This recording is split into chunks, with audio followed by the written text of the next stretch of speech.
it's all about like just giving people a better option in food.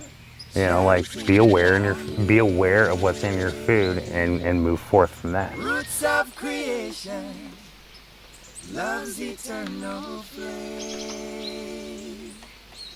We chant a message, vessels of light. For all of your children, it's time we unite. It's time we unite.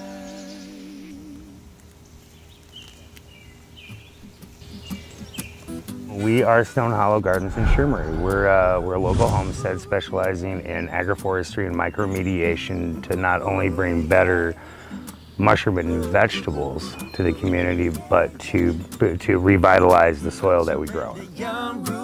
Micromediation is pretty much the principle of using non-fruiting and fruiting mycorrhizals to better the soil, to increase to not only like increase the nutritional available in the soil, but to increase the bioavailability of those nutrients to the plants, the mushrooms, and everything surrounding.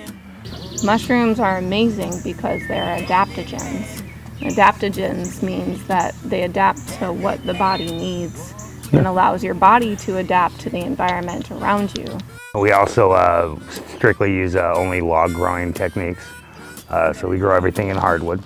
It's to better maintain like the organic integrity of what we do. So we do a 3-inch diamond pattern going all the way around the logs. I'll run them around. Your commercial and conventional growers typically take like sawdust from a lumber company, which is 98% of the time treated. They take heavy gluten-rich substrate materials like rye and wheat, and put those mix it all up into plastic bags with lime, and sometimes they also heat pasteurize to get rid of any of the bacteria that would be predominant in that kind of growing, and then they incubate in these controlled incubation facilities, which not only use like an exorbitant amount of power, which I don't see why like you can call it sustainable or organic if you're creating a need for more power. All right, so these are the plugs, which are inoculated with chicken of the wood. Once we have pounded in the plugs like so,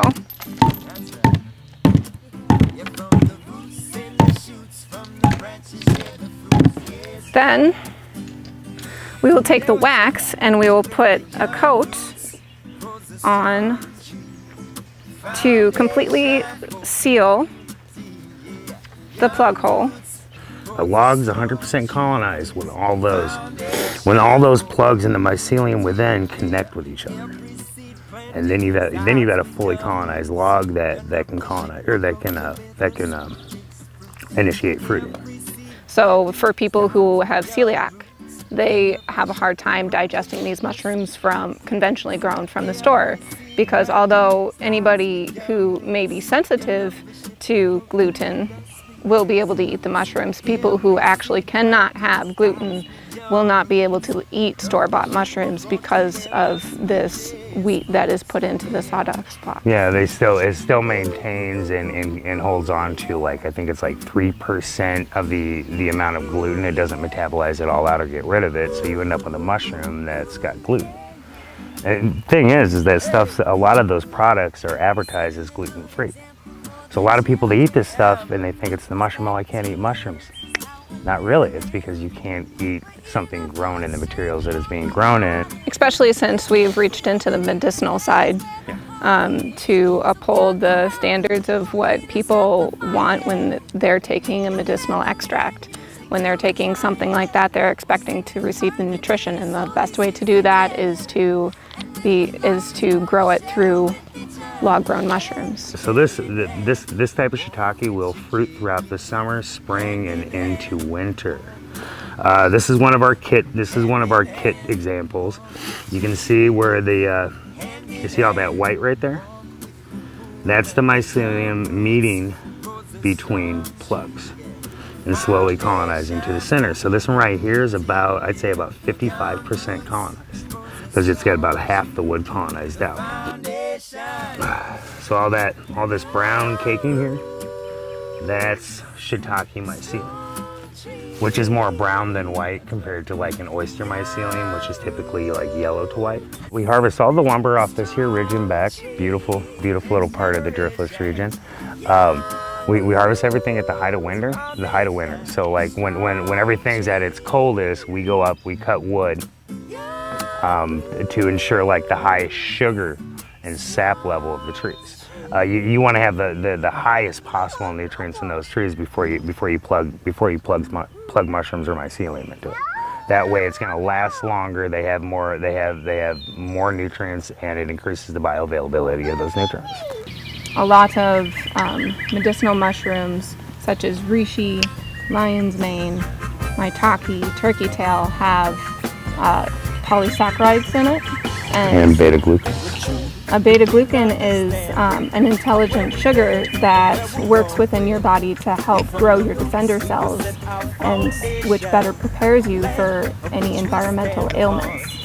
So we spent about like 5 to 6 months during the winter just plugging and cutting wood to refurbish or to resupply our logs as we retire them. We retire logs about once every 4 years and move those towards the compost and turn those around until they completely break down through the mycelium. And that'll get turned into compost, go back into our soil, and it completes the circle. So like microremediation is a lot about that circle. It's like the circle of life, the web of life. You're from the roots, I know. You're from the roots, I know. Mushrooms have been connected so intertwined with cancer treatments. They use mushrooms as medicine, and they have for probably 2,000 years. But their version of the FDA actually approves these mushrooms for cancer treatments. Here in the United States, we're not there yet, but they will be eventually. We've been very slow on the uptake, but they're actually doing research currently on turkey tail mushroom, and it's been confirmed, I believe, under my knowledge, as a co-treatment to help chemotherapy along.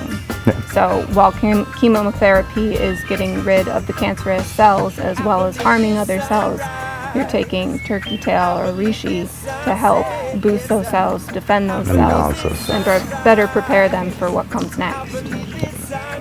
So keep your body healed as the chemo breaks it down. The chemo, although it does a job, it also really harms the body and the cells.